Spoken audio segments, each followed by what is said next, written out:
adalah satu perkara yang sama. Namun, perspektif kitalah yang menentukan apakah itu bernilai negatif atau positif. Boleh jadi hari ini dagangan kita tidak laku. Dengan cara pandang positif, kita bisa melakukan langkah evaluasi. Di manakah letak kelemahan produk yang kita jajakan, sehingga esok hari bisa lebih baik. Tapi, boleh jadi hari ini kita naik pangkat. Dengan perspektif negatif, kita akan menjadikan kenaikan pangkat sebagai tambahan kuasa untuk berbuat seenaknya. Dengan cara pandang negatif, naik pangkat bisa diartikan sebagai bertambahnya jumlah bawahan yang bisa dijadikan kambing hitam atas sebuah kegagalan. Perspektif positif adalah sebuah sifat yang melekat pada orang yang menjalankan sunnah Rasulullah Sallallahu Alaihi Wasallam.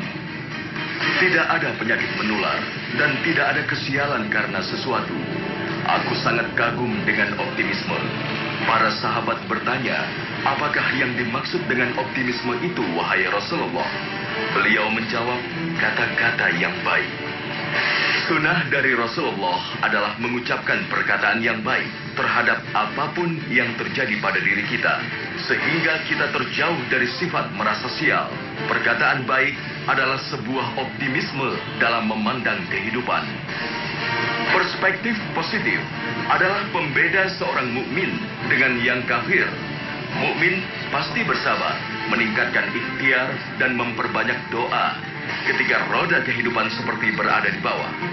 Namun, orang kafir pasti akan mengumpat, mencela, bahkan bertanya, "Ya Tuhan, kenapa saya yang harus tertimpa musibah?"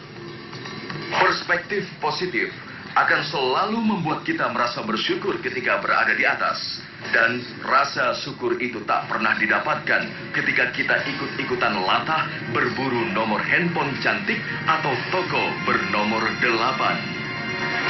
Sebaliknya, kufur terhadap nikmat Allah adalah sebuah sikap yang menjadikan hari tertentu sebagai sumber kerugian.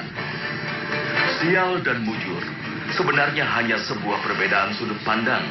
Tapi, perbedaan ini menimbulkan dampak yang luar biasa.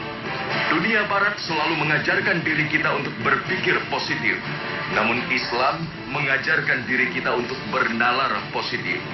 Islam mengajarkan nalar kita untuk menerima segala sesuatu sebagai pelajaran untuk mendapatkan hikmah. Nalar positif tidak akan pernah membawa kita kepada manusia yang picik, yang gemar membebankan kegagalan kepada sesuatu di luar dirinya. Orang picik akan menyalahkan hari buka toko jika dagangannya tak laku. Sebaliknya, ia memuja nomor tokonya sebagai sumber penarik rezeki ketika dagangannya laris manis. Nalar positif akan selalu membawa manusia yakin atas kemahakuasaan Rabb-Nya. Nalar positif akan membawa manusia untuk selalu berdoa. Doa diartikan sebuah permintaan. Doa adalah sebuah cara dari seorang hamba untuk berbincang pada Rabb-Nya. Seorang manusia yang sempurna imannya tak akan pernah risau atas segala sesuatu selama di dunia, karena yakin bahwa semuanya telah ditakdirkan oleh Allah Subhanahu wa Ta'ala.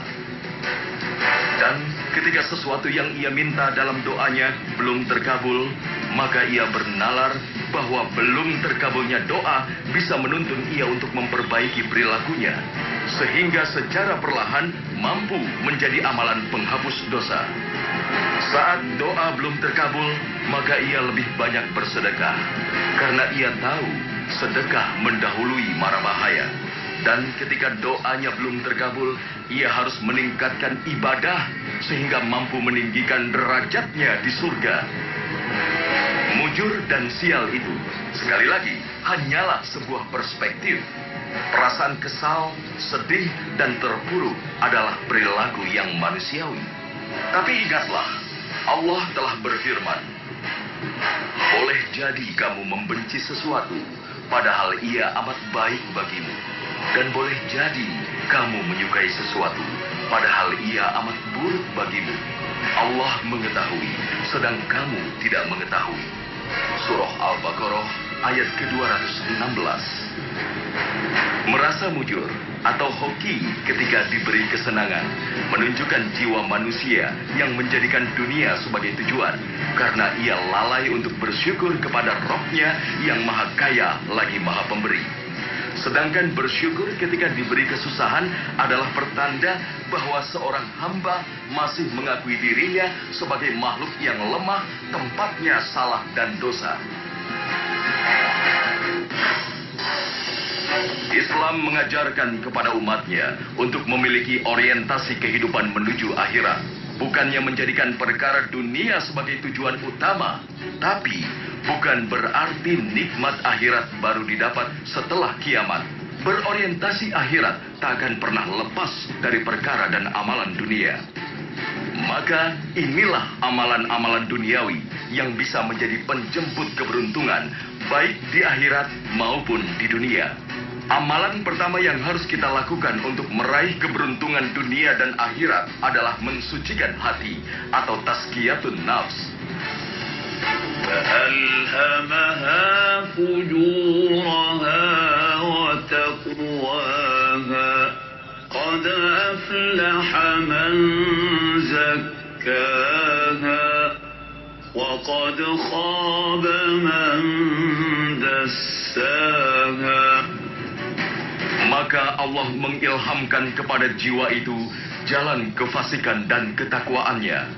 Sesungguhnya beruntunglah orang yang mensucikan jiwa itu, dan sesungguhnya merugilah orang yang mengotorinya. Al-Quran Surat Asy-Syams ayat 8-10. Kesucian hati akan membawa manusia melepaskan sifat buruk, terutama berburuk sangka atas takdir Allah ketika ia dilanda kesusahan. Menjemput keberuntungan berarti menjauhkan dan meniup pintu-pintu setan untuk masuk ke dalam diri dan mengotori hati. Maka jalan menjemput keberuntungan dunia dan keselamatan di akhirat adalah mensegerakan dan mengamalkan zikir pagi dan petang. Zikir adalah sebuah benteng diri dari masuknya setan yang selalu mengajak manusia untuk berperilaku keji dan mungkar.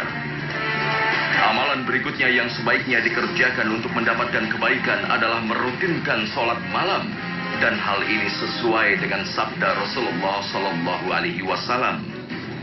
Kemuliaan seorang mukmin terletak pada sholat malamnya, sedangkan kehormatannya terletak pada sikapnya yang merasa cukup dari apa-apa yang berada di tangan orang lain. Hadis riwayat Bukhari. Keutamaan sholat juga terdapat dalam hadis riwayat Muslim dan Tirmizi. Engkau harus banyak bersujud kepada Allah, karena sungguh tiada sekali-kali engkau bersujud kepada Allah dengan sekali sujud, kecuali Allah mengangkatmu satu derajat karenanya dan menghapus satu dosa darimu karenanya. Ketika kita mampu menjaga sholat wajib dan merutinkan sholat malam, insya Allah nampaklah keberuntungan kita di akhirat nanti. Dan apakah ada keberuntungan yang lebih baik selain menjadikan amalan dunia sebagai pembuka pintu surga? Perkara terakhir yang dikerjakan sebagai amalan pembuka pintu kebahagiaan dunia adalah sedekah. Bersedekah yang paling mudah adalah dengan menyedekahkan sebagian harta. Sedekah dengan nilai lebih tinggi adalah mewakafkan sebagian harta tidak bergerak berupa tanah atau bangunan demi dakwah dan memberdayakan umat. Dan sedekah dengan tingkatan tertinggi adalah bergabung dalam pasukan yang berjihad dengan harta. Sedekah bukanlah sebuah pajak yang dikategorikan sebagai pengeluaran dalam hitungan akuntansi. Sedekah adalah penjamin keberkahan dan kelancaran rezeki. Sesungguhnya Allah Subhanahu wa Ta'ala berfirman kepadaku, berinfaklah kamu, maka aku akan berinfak kepadamu. Selanjutnya Nabi bersabda, pemberian Allah selalu cukup dan tidak pernah berkurang, walaupun mengalir siang dan malam. Pernahkah terpikir olehmu sudah berapa banyak yang dinafkahkan Allah sejak terciptanya langit dan bumi? Sesungguhnya apa yang ada di dalam tangan Allah tidak pernah berkurang karenanya. Arasinya di atas air, sedangkan tangannya yang lain maut yang selalu naik turun. Hadis riwayat Muslim. Lakukanlah 4 amalan tersebut, yaitu tazkiyatun nafs, senantiasa berzikir pagi dan petang, merutinkan sholat malam, dan bersegera dalam bersedekah. Insya Allah, hati akan tentram, sehingga hidup laksana sebuah perjalanan yang tenang. Andai pun ada badai, kita memiliki keyakinan untuk menghadapinya. Dan orang yang hidupnya tenang, tak akan pernah akrab dengan perilaku membuang sial.